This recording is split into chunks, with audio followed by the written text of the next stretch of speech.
answer the question. What are you? A map maker, sir. Our map maker? Well, you and I are going to change the world. Hi y'all, it's Rachel. Welcome back to my channel. Today we're doing another Shadow and Bone video talking about these super exciting photos that were just released yesterday on April 12th. I didn't actually know about these until later in the day when my husband sent them to me, and I flipped out because, yep, that's my girl Nina, but we will get there in a second. Make sure you like and hit that subscribe button to keep up with mine and my husband Carlos's Shadow and Bone content. We are super looking forward to April 23rd and discussing the episodes with y'all. We're only a couple weeks away from the premiere and I am so excited. We do have a playlist of all of our Shadow and Bone content so far, so make sure to check that out, link below. All right, let's get into these pictures, but careful for spoilers if you haven't read the books. So first up is this picture of our iconic crows, Jesper, Kaz, and Anesh. Real quick, just look at that frickin' cane. I'm hoping we see him do some real damage with that in season 1. At first look, this might seem like they're maybe boarding a ship in Kerch, leaving to go find Alina, because as we know from the most recent trailer, they seem to be going out after Alina to snag a bounty of 1 million Kruga, which honestly, I'm a little offended that Alina is only worth 1 million Kruga when she is the whole freaking sun summoner. Meanwhile, Bo Yul Bayer was worth what, 30 million Kruga?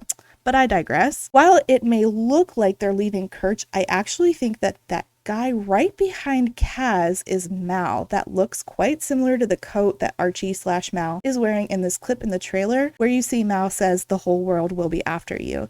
So all this leads me to believe that this is from seemingly the end of the season, post Alina finding the stag, and Mal and Alina are escaping with Kaz, Anesh, and Jesper. Whether or not Kaz still plans to cash Alina in for the bounty, who knows, but something tells me Anesh would never allow it. So let's quickly talk about this great shot of the Darkling, aka General Kerrigan. So while I'm no Darklina stans, I do think that Ben Barnes is such a great fit for this particular role, especially after his portrayal of Jigsaw in The Punisher, also by Netflix. He has a great capacity to portray a cunning, charismatic, and compelling villain, and I feel like this picture really embodies that. I can't not talk about the Black Kefta.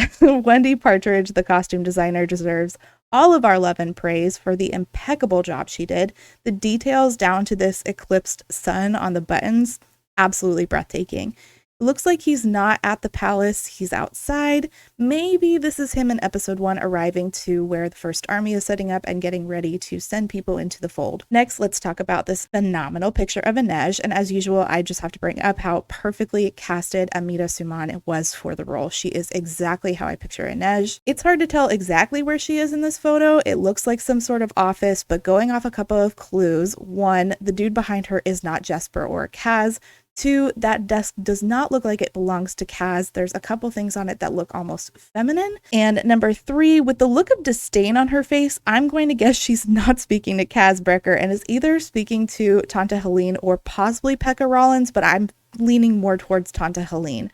Tanta Helene is confirmed to be in season 1, portrayed by Deirdre Mullins, and I'm guessing this may be a scene similar to the one in Six of Crows where Tanta Helene corners Anesh and tells her she still considers her property and wants her back working at the menagerie. I think I speak for all of us when I say I hope Tanta Helene ends up having the same fate as Geordie. Next, let's take a look at this picture with our girls, Jenya and Alina. I feel like they've barely given us any Jenya, Nina, and Zoya content, so this is really exciting. We see that Jenya is wearing her white and gold kefta, which denotes her as a servant of the Grand Palace, even though we all know she's destined for bigger and better things. Alina is handing what looks like an envelope to Jenya, so I think it's safe to assume that they're having a conversation about Alina wanting Jenya to have a letter sent to Mal, who she has not seen since they took her away to Osalta.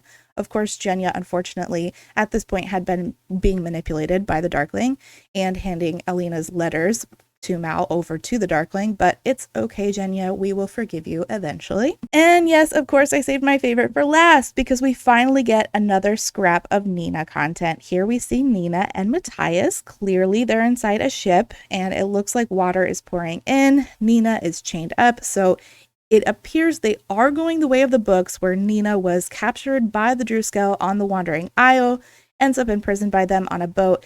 when they shipwreck due to a storm, and then her and Matthias end up having to survive the frozen landscape together. This is so exciting. I am absolutely ecstatic to see Nina's story play out on the screen. I'm not crying, you're crying. All right, let's chat in the comments down below. Let me know which photo was your favorite, or leave your favorite line from the books. Be sure to like and subscribe, and I will see you next time. Bye.